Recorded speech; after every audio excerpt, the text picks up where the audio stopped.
po sa ating lahat and welcome to our visitors.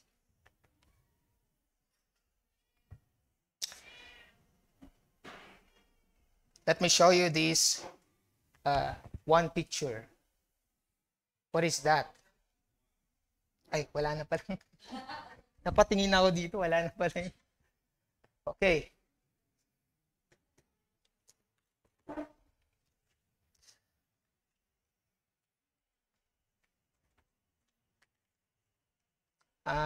Meron po akong napanood na documentary series named Unknown. And meron silang mga pina-highlights. Like for example, in this case, a particular machine. A particular machine. Okay? At itong big machine po na ito ay able to capture outside of our world the universe. Okay? At ito po yung first, balik po tayo doon. Ito po yung first na picture with colored pictures outside of the universe. And did you know, pakita nga natin na Brother Nikos yung machine na yan. Ay, wala pala. Sige nga bro, wala. Sorry. Pero the name of the machine is James Webb Space Telescope. James Webb Space Telescope. At yan po, pinakita na po yung first picture doon sa Amerika, led by the President Biden. At tinignan nila yung unang kuha ng picture na yan. This was the first image of the James Webb Space Telescope. And upon seeing and releasing this to the public, the first image to the public, they have made a bold statement about this image. Alam niyo po ba nang sinabi nila? Yung kausap po nila, ini-interview nila noong documentators. Yung isa doon ay Amber ang pangalan niya, isa siyang astronomer. Ito pong sinabi niya. Those first image, in the previous image, brother, next, yan. Those first image will help us get closer to answering the questions of where do we come from? Are we alone? That's our history right there. Ayun. After daw ho, nitong Big Bang. Okay? Diyan daw po galing tayo sa particles na yan. The question, brothers and sisters, is this. According to God's Word, is that really our origin? Let's take a look at that for this morning. That was the view of creation. That would lead us to our sermon today. That's our sermon title. There is a God of creation. There is a God of creation. May we all rise, those who are able. Let us read all together Genesis chapter 1, verses 1 to 2. Let's begin. In the beginning, God created the heavens and the earth. The earth was without form and void, and darkness was over the face of the deep, and the Spirit of God was hovering over the face of the waters. Thank you for reading. May the Lord add blessing to His word. Pwede na po tayo umupo. There is a God of creation. And the main idea of our passage for today, mga kapatid, is that the Lord is the God of creation and there is no other. The Lord is the God of creation and there is no other. A little bit of background that we have from the previous sermon. Moses, who is the writer of this book, Genesis, under the guidance of the Holy Spirit, wrote the book in order to remind the Israelites of who God is and the purpose of His creation. He reminded them that the Lord is their God, the eternal God, Creator God, and that they should give their allegiance to Him. Why they need to be reminded? They are God's people, hindi po ba? Brothers and sisters, they have experienced other kinds of teachings. the teachings of idols and their beliefs during their long slavery, 430 years in Egypt. So na-adapt nila. Some of them have adopted the idea and forgotten God Himself. Forgotten their origin and the God who created them. Okay? Some of the verses we can cite that supports that the Lord is the God of creation and there is no other. Acts 17, 22 to 29. But let me just read a few verses here. Babasahin ko po sa Magandang Balita Biblia. Ang sabi po ni ni Dr. Luke, ang Diyos na gumawa ng sanlibutan. Si Dr. Luke po ang nagsusulat pero ang nagsasalita po sa istorya ay the Apostle Paul. Ang po sinabi niya doon sa lugar ng Athens na mga puno ng idols. Sa Greece po ito, puno ng idols, maraming mga ribulto, at meron silang nakalagay na ribulto, nakalagay doon, unknown God. At ngayon, ito ang sabi ni Apostol Pablo sa kanila. Ang Diyos, nakita ko na kayo ay puno ng mga idols. At itong mga tinatawag niyong unknown God. Ito sasabihin ko ngayon sa inyo. Kung sino itong unknown God na sinasabi ninyo. Sabi niya sa verse 24, ang Diyos na gumawa ng sanlibutan, lahat ng naririto ay ang Panginoon ng langit at lupa at hindi naninirahan sa mga templong ginawa ng tao. Hindi rin siya nangangailangan ng anumang tulong o paglilingkod ng tao sapagkat siya mismo ang nagbibigay ng buhay, hininga at lahat ng bagay sa sangkatauhan.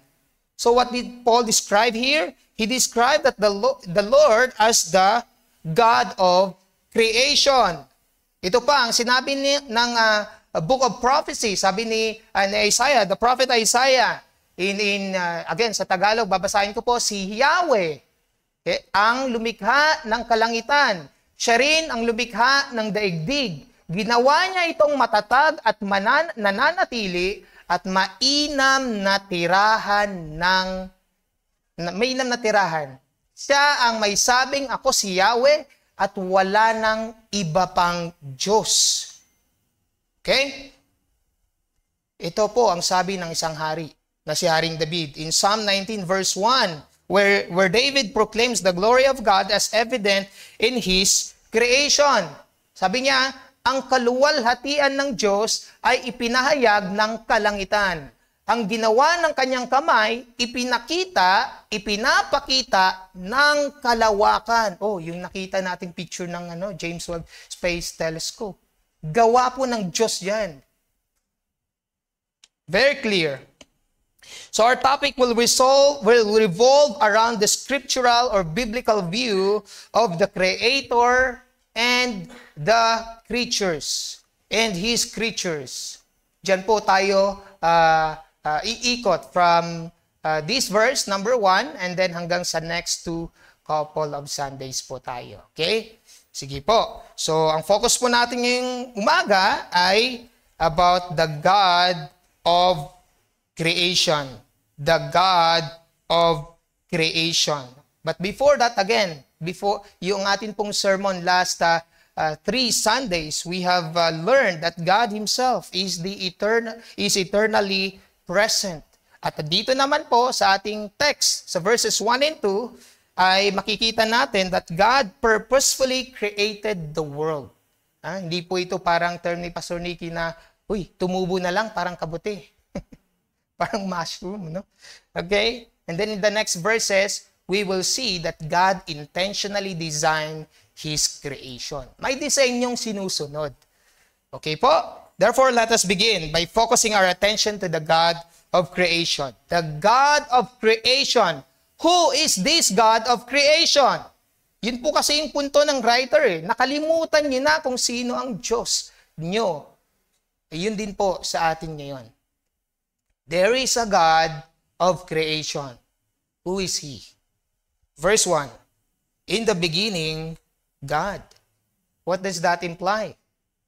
Who is there in the beginning? God. He is the eternal God.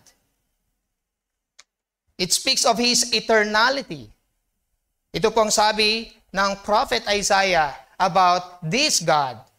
For thus says the one who is high and lifted up, who inhabits eternity, whose name is holy.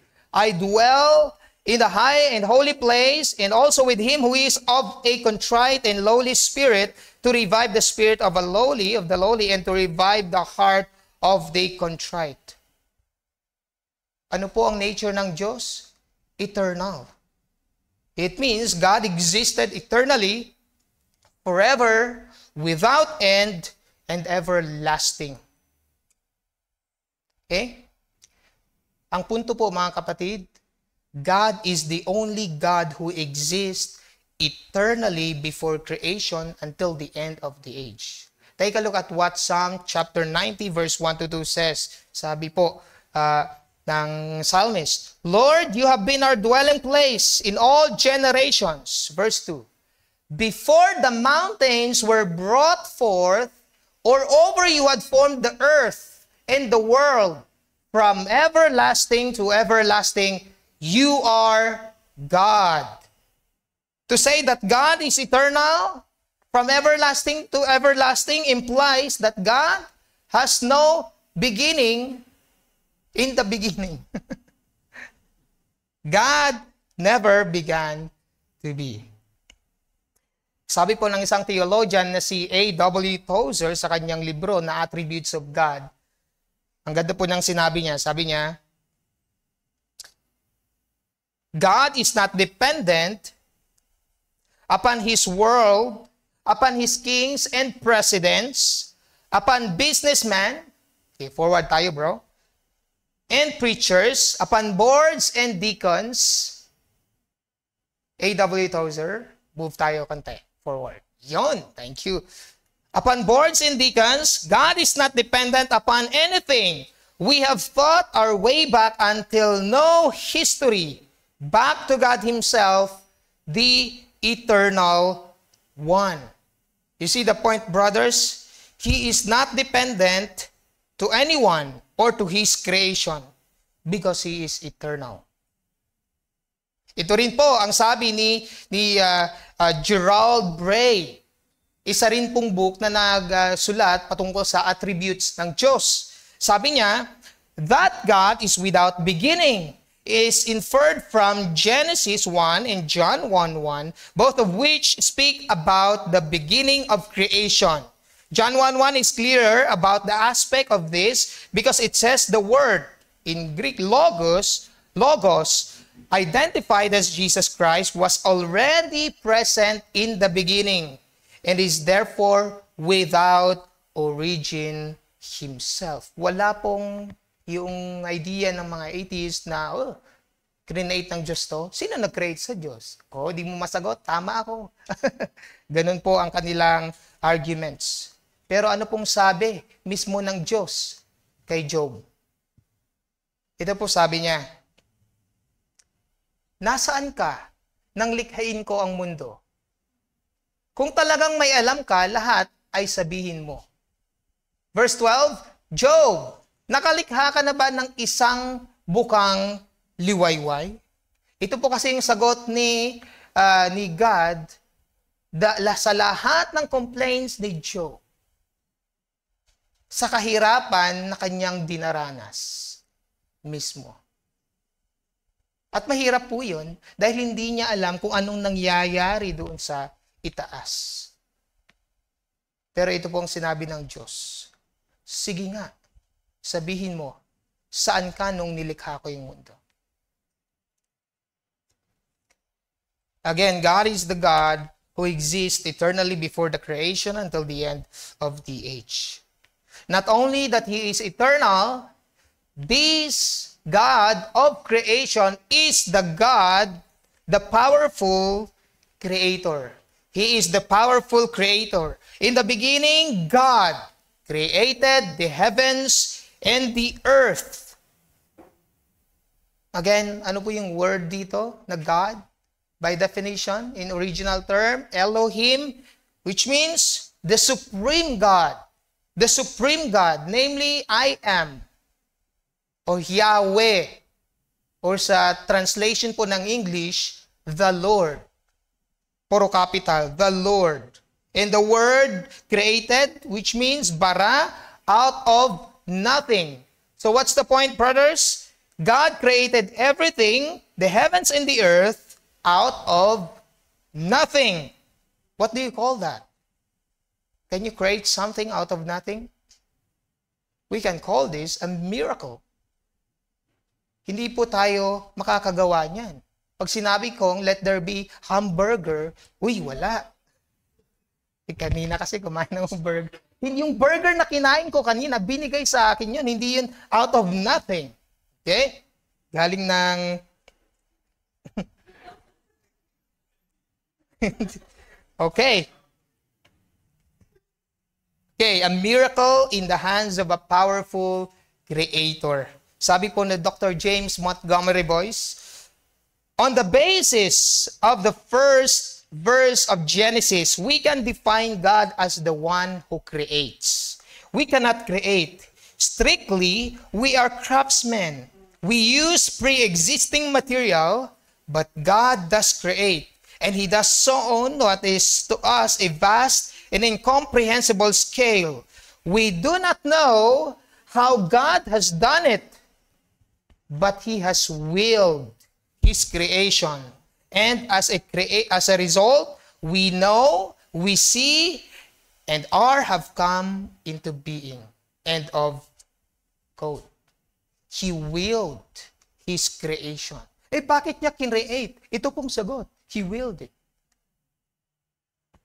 Sabi po ng commentator na si Matthew Henry, sa kanyang book na Matthew Henry Commentary on Genesis 1, sabi niya, the foundation of all religion being laid in our relation to God as our Creator. It was fit that the book of divine revelations, which was intended to be guide and support and rule of religion in the world, should begin as it does, with a plain and full account of the creation of the world. In an answer to the first inquiry of a good conscience, where is my maker? Sabi ni Job. Job 35 verse 10. End of quote. So we see, brothers and sisters, even this institution, even this body of Christ, it is laid upon the foundation to what God has revealed to us in the creation. If that is our thinking, what should we do? Right understanding of the Creator should lead us to a right worship of God as the only Creator. Again, right understanding of the creation should lead us to a right worship of God as the only Creator. Ito pong pinakita meron pong pinakita itong Creator, ang Diyos kay Juan. Sa gitna ng kanyang paghihirap, okay? From the ascension of Jesus Christ. Okay? Matagal na panahon at maraming nangyari, nahirapan yung mga Christians, maraming na-persecute. Okay? All of the apostles died except John. So here's the encouragement of God, of Christ, as He revealed it to John. Sino ba ang worth suffering in this world? Ito po, yung mga anghel, yung mga elders in heaven are worshiping the God of creation. Sabi ng Revelation 4:11, worthy are you, our Lord and God, to receive glory and honor and power. Why? For you created all things, and by your will they existed and were created. Brothers and sisters, right understanding of the creation should lead you to a right worship of God as the only Creator. What a comforting idea that God created us with a purpose. And that purpose is tied to His will and glory.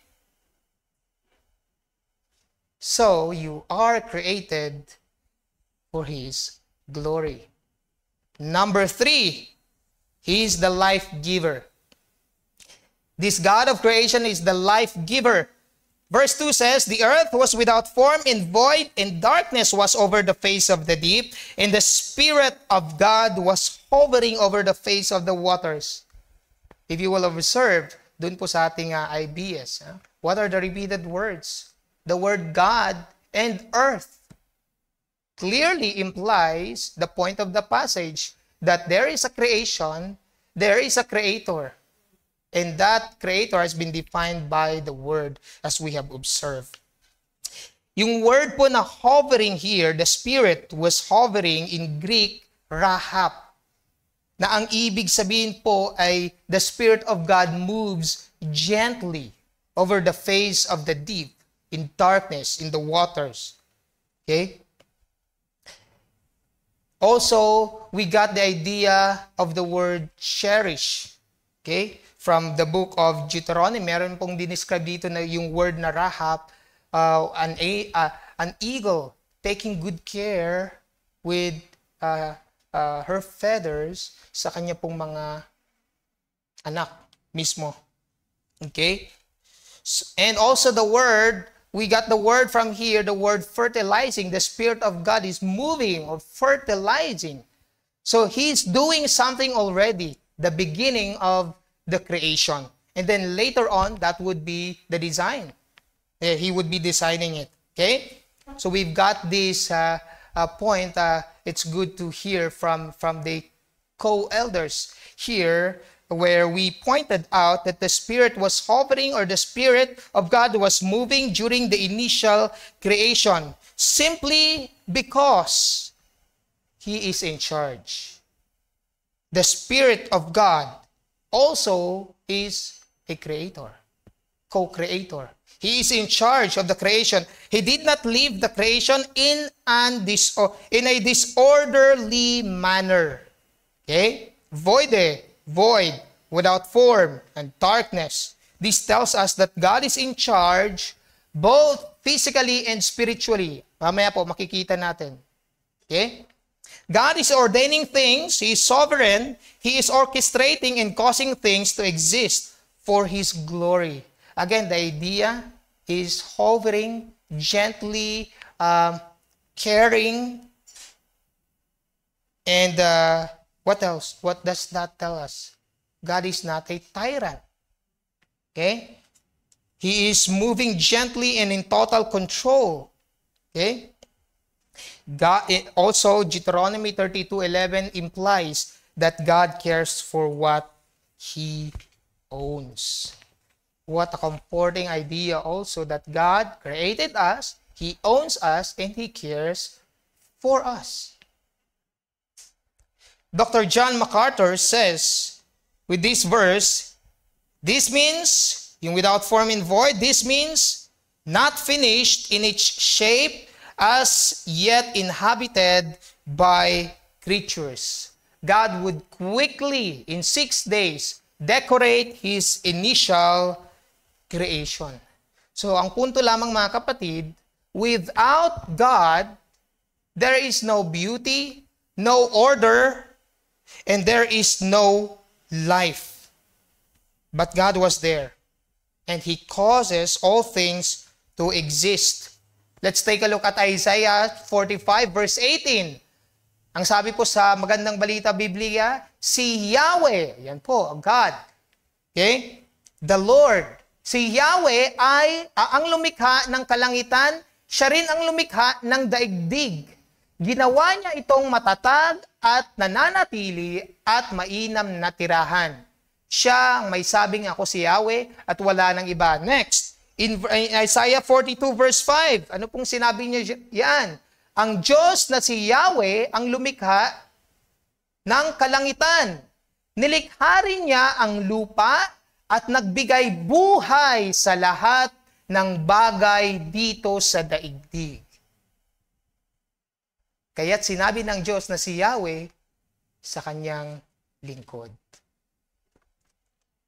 John 6 verse 63. Spiritually speaking, or working, the Spirit is working spiritually. Ano pong sinabi dyan ni John? John 6:63, ang Espiritu ang nagbibigay buhay. Hindi ito magagawa ng laman. Ang salitang sinabi ko sa inyo ay Espiritu at ito ang nagbibigay buhay. God breathed.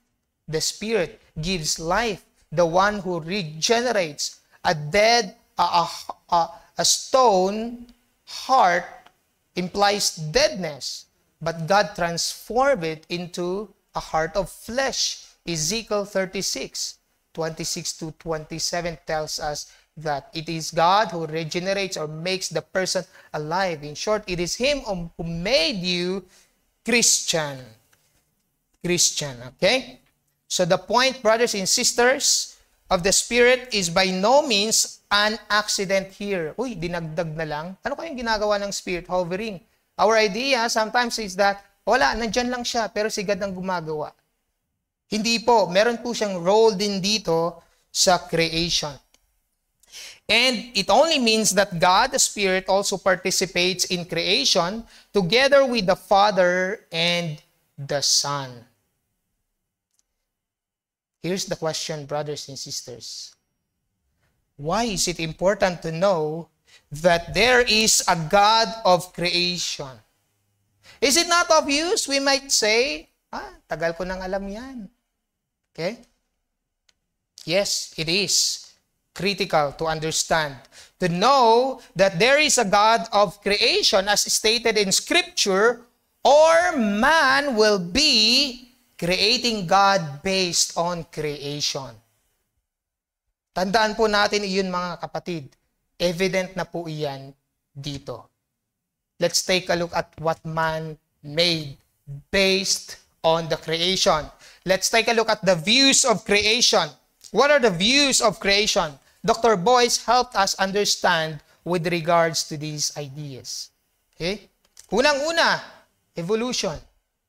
Dalawa po yan. May tinatawag na atheistic at saka theistic evolution. Ano po yung atheistic evolution? It is proposed by Charles Darwin sa kanya pong book Origin of Species noong 1859, which suggests that all life developed over time through the natural selection where the fittest survive and passed their traits. So, ano pong point dito? Yung evolution, their theory of the creation, okay?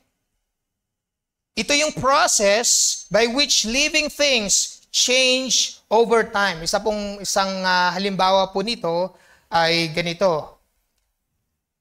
Yung buhay, nagsimula sa karagatan.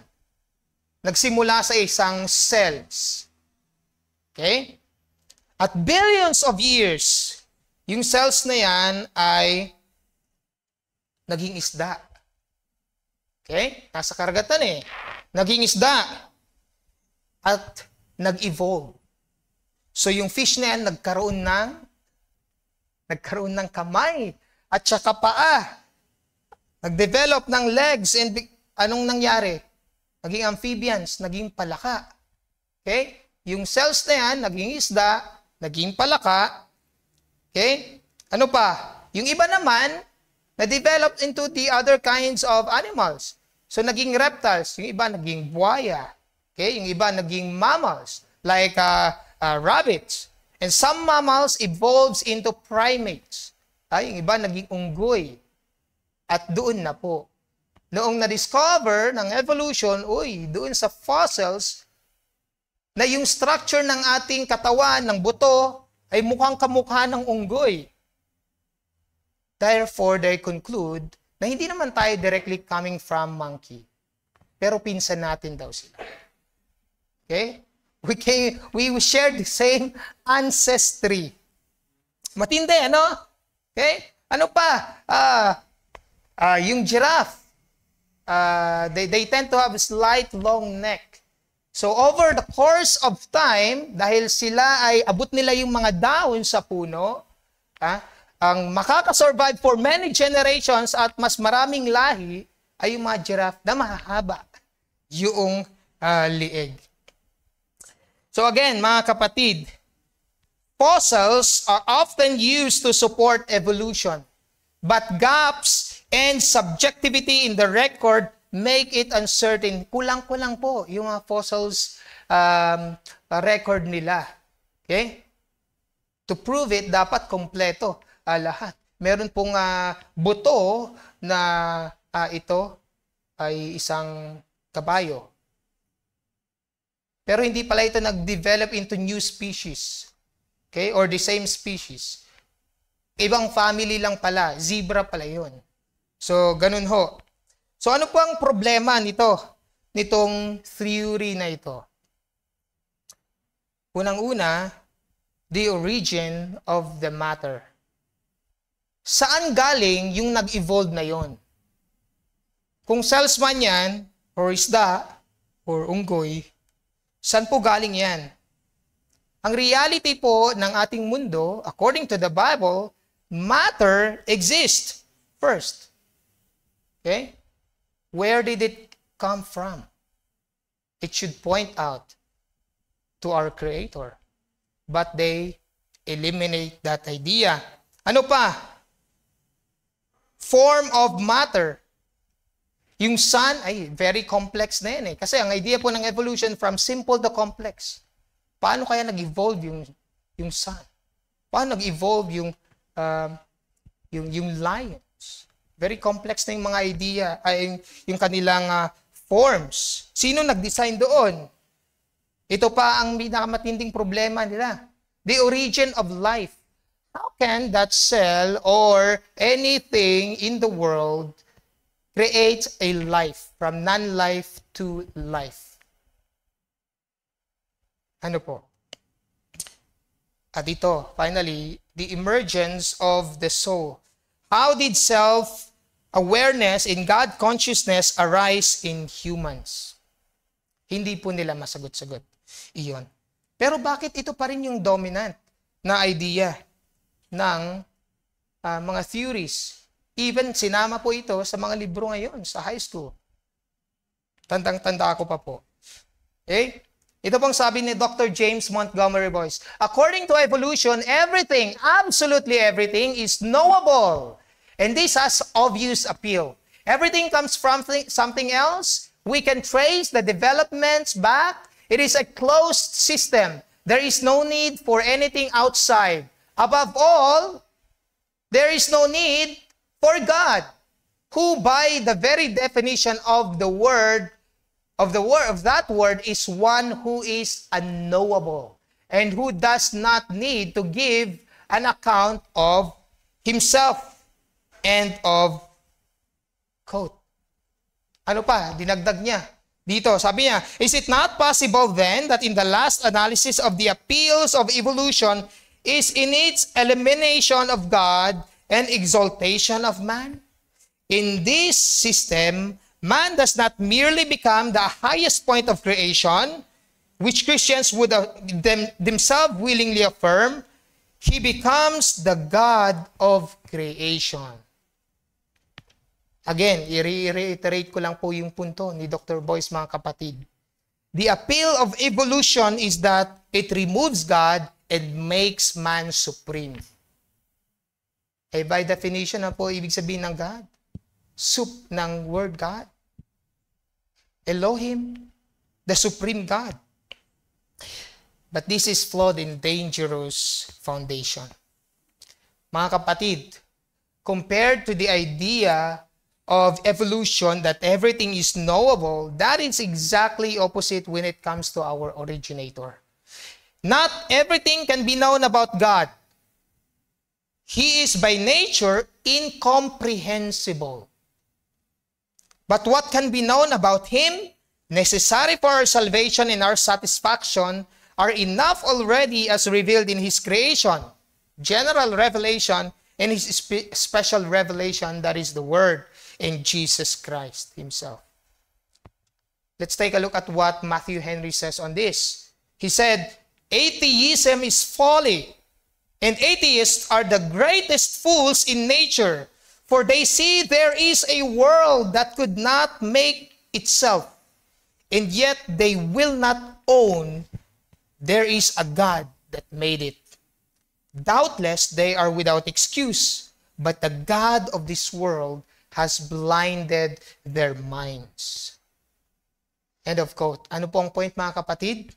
God, not man, is the master of all. God is our creator, and all creation owes our allegiance to Him. Number 2, views of creation, theistic evolution. Madali lang i-reject yung atheism or atheistic evolution. What about this one? Okay? The one who believes in God at the same time who believes in evolution. Okay? What is this? It is the belief that God created life and guided evolution over time. It tries to reconcile the Bible with modern science. Theistic evolution believes in evolution at the same time, believes that God is providentially guiding the evolutionary process. So, ang punto, God created life, and evolution is the tool that He used to develop all things, including humans. So, isipin lang po natin yung theory of evolution. Saan? Di ba? May question tayo. Saan galing yung matter? Ang sagot ng atheistic evolution, kay God yan. The rest, evolution. Okay? So, again, paano po ito nangyayari? Okay? God starts the creation, which is yung verse natin, Genesis 1, verse 1. Okay? Siya po ang nagbigay nitong mga laws, nitong laws of nature. Like for example, yung gravity, yung chemistry, yung biology. Si God, galing kay God lahat yan. He set that into motion. After that, He created life. And nagsimula yung life na yan into a simple cell organism hanggang sa naging complex na. Naging tao na mismo.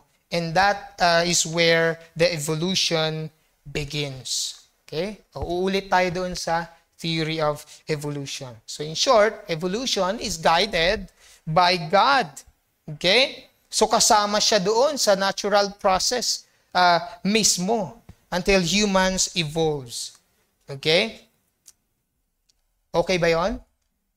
Lahat ba tayo kailangan ng maging theistic evolutionist? Absolutely not. Let's consider the weakness of this para hindi tayo maging bulag sa katotohanan, mga kapatid. Unang-una, lacks fossils evidence. Again, kagaya ng evolution, kulang din ng mga ebidensya. Isa nga po sa mga sagot nila, yung mga fossils na yan, na-create yan during the flood. Okay? Number 2, it doesn't reflect Scripture accurately. Why? The book of Genesis tells us, it presents us that God creating with purpose and direct intervention. What about the dust? Okay? That became man. Sino nag-create niyan? It was God Himself. Okay? It did not evolve. Ito pa malaking problema. Si Eva. Galing sa buto ni Adan. Hindi yun nag-evolve. Okay? So tayo, simula nung baby, hindi rin po tayo nag-evolve. Okay? We were formed from our mother's womb by God. Yan po ang sinabi ng Diyos kay Prophet Jeremiah.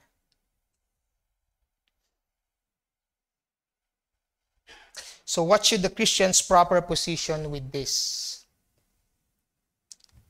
Ang sabi po ng Dr. Boyce, ang kanya pong conclusion with this theistic evolution, we must be open to truth but not at the cost of submitting Scripture to science. The Bible remains the final authority for truth. Ano pong sabi ni Paul in 2 Corinthians 10 verse 4 to 5? For the weapons, yan, sa Tagalog, ang sandata namin sa pakikipaglaban ay hindi makamundo, kundi ang kapangyarihan ng Diyos na nakakapagpabagsak ng mga kuta. Okay? Sinisira namin ang mga maling pangangatwiran. Ginagapi namin ang lahat ng pagmamataas laban sa kaalaman tungkol sa Diyos at binibihag namin ang lahat ng isipan upang matutong sumunod kay Kristo. Kay Kristo. Ang punto lamang mga kapatid, in the world full of theories, where truth is relative, ito sa akin, feeling ko ito tama.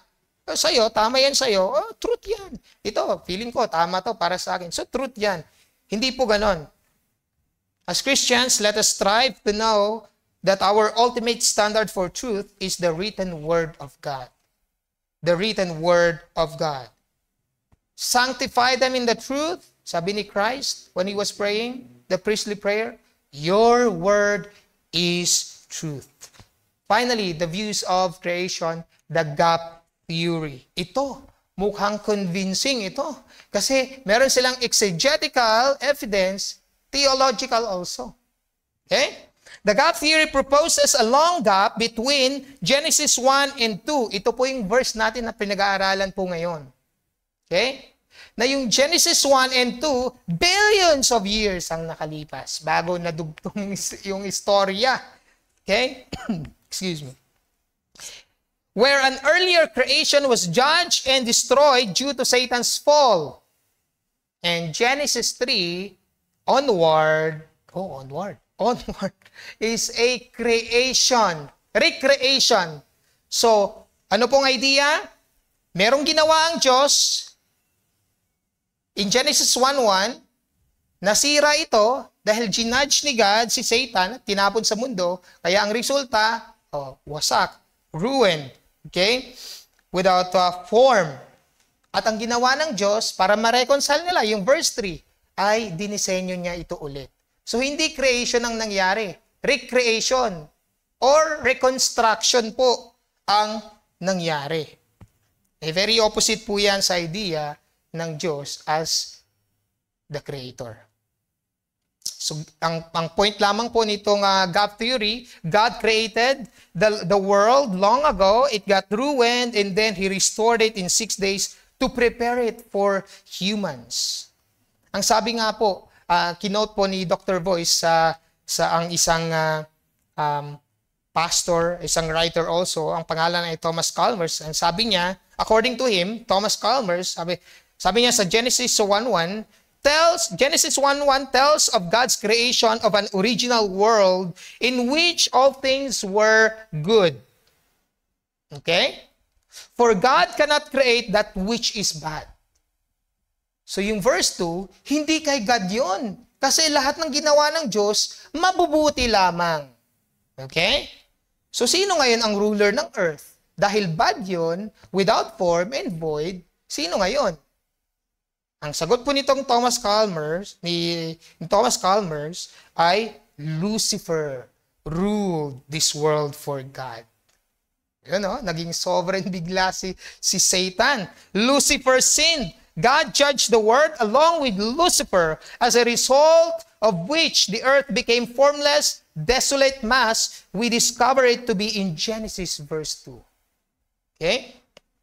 The earth continued like this for intermediate ages in which the various rock strata developed. It was only at the end of the period that God intervened to bring new order out of the prevailing chaos, which is in Genesis 3:31 describes. These verses describe a recreation. End of quote, sabi po ni Thomas Chalmers. Again, what is the standard of truth, mga kapatid? The Word of God. What does the Word of God say? Exodus 20 indicates creation happened in 6 days, not two separate events. Hindi po separate events itong Genesis 1 verse 1 and Genesis 1 verse 2. Ito po ay general. Yung mga nag-aaral po sa Ilaisha. Ito po ay general statement of the writer with regards to creation. Yung specific po niyan ay in the next verses and in the next chapter. Like for example, the creation of man. Okay?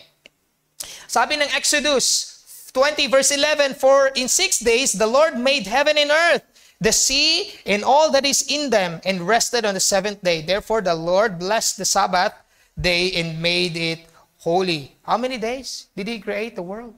6 days.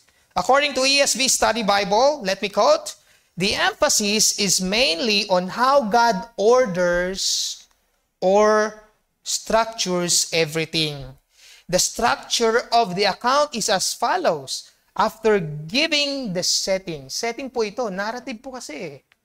Yung details niyan at yung pinnacle niyan, nandun po sa creation ng man. The author describes the 6 work days and the 7th day, God's Sabbath. Okay? So para ma-reconcile po ng gap theory, para ma-reconcile nila yung science and yung biblical idea, meron po silang kinuha na idea from the language of the Hebrew. Ang tawag po doon, Masoretic text. Ito po ay isang idea na ang word na ito ay rebya. Kung saan sa idea ng Hebrew ay yung verse 1 at saka verse 2, merong pause. So ibig sabihin, hiwalay nga. So yun po yung kanilang exegetical support. At yung word na the earth was without form and void, yung idea po nila ay nagbago. But the earth became formless. Okay? The earth became formless. So merong ginawa na perfecto, naging chaos. Became. Hindi siya was. Okay? But the origin, again, yung word na rebya, ay wala po sa original text. Ang word po na nasa original text ay was. Yung term na in Greek, in Hebrew, haya. Meaning was. Okay? Was. Ang sabi ni Dr. Boyce, sabi niya, the Hebrew verb haya may mean became, but there is no doubt it is also correctly translated was, and that far more frequently. Okay? So ang point lang man po ni Boyce, while being creative, itong gap theory, while being creative and serious, this theory lacks strong biblical and scientific support to be definitive. Kasi nga po, wala po yung mga fossils. Kulang-kulang. Okay? And finally, Dr. Boyce says, whether that condition was the result of God's judgment on the earth or was due to some other factor is to be determined from the context, not from the words themselves. Huwag po tayong mag-focus doon. Huwag po nating i-isolate yung word na yun. Uy, without form, si Satan yan. Okay? But rather, focus the intention of the author. Ano pong tawag dyan? Exegesis. The point, brothers and sisters, is this. Be a Berean. Enroll now. Be a Berean. All that we read, meaning, we look into the Word. We examine the Word. Is that what the writer says? Is that what God really says? All that we read that are extra biblical should all be under the written word of God. Do the exegesis. Meaning, you let the word draw out its meaning, not imparting what you'd like it to be mean. Ganun po ang nangyari sa gap theory. With all of these ideas, in conclusion, mga kapatid, despite all the arising theories in the world, there shouldn't be any doubt for you, Christians, that God is the only creator. Therefore, we owe our allegiance and reliance to Him. How do we practically show that? In conclusion, okay? How do you practically show your allegiance to our Creator God? Do you demonstrate genuine reliance to God? Do you really feel that everything that you have, you owe it all to God?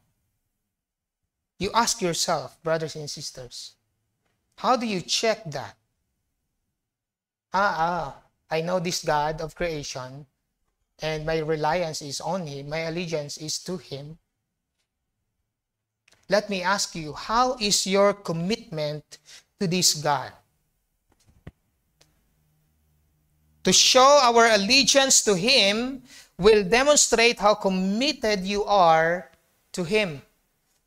That means what is important to this God is of first importance to you. Alam po ba natin kung anong importante sa Diyos na gumawa sa atin? Kung hindi po natin alam, ay iba po yung gagawin natin. At hindi po natin ibibigay, iaalat yung oras natin kung anong importante sa Diyos na ito. That should be our mindset. What is important to this God is of first importance to you.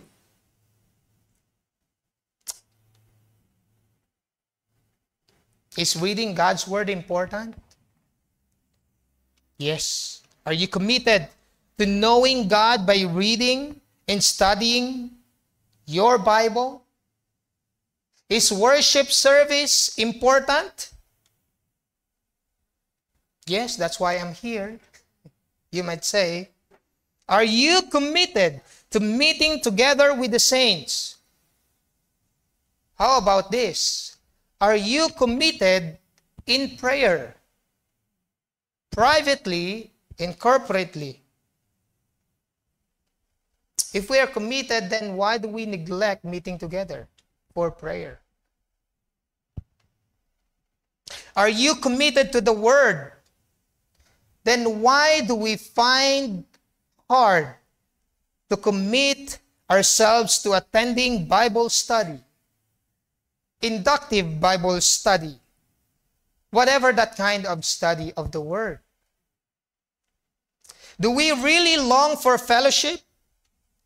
Then why do we not commit ourselves for God's means in our church to meet together? If we really owe our allegiance to this Creator God. This is not legalism, imposing these things. This is how we should live out our faith. If you really mean what you believe, and hold your allegiance to this God of creation. Because if we neglect these things, we're no different from the world's idea of the Creator God as optional only, with no commitment or sacrifice to make for the one who loved us and gave Himself for us, says Paul, Galatians 2:20. We must accept, here's the most comforting idea, we must accept the truth that God owns you. He gave you the purpose because He is in charge of all the things that He has created. You are not your own. God that does not leave us or does not leave you on your own. He made you, causing you to exist. Now, if you truly believe that God owns you, you should live your life that glorifies God, with or without the presence of the brothers and sisters. As His creatures, you must trust in Him by submitting to Him alone as our highest authority. Here's the question. Are you living as someone created for God's glory? Or are you shaping God to fit your preferences? Oh, I'll do this, God will forgive me. Oh, I'll neglect this, God will be merciful to me. Brothers and sisters, man's origin and purpose lies in the God of creation. Right? Next, lies in the God of creation. Take time to know the God who created us and submit to Him in doing, and take time to know God through His Word and submit to Him. And in doing so, you are participating in the purpose to which He created you. That is the only way for us, brothers and sisters, to find satisfaction for your souls. And for those who truly believe in this God of creation, here's the encouragement for us. You were lovingly and purposefully created by the eternal God.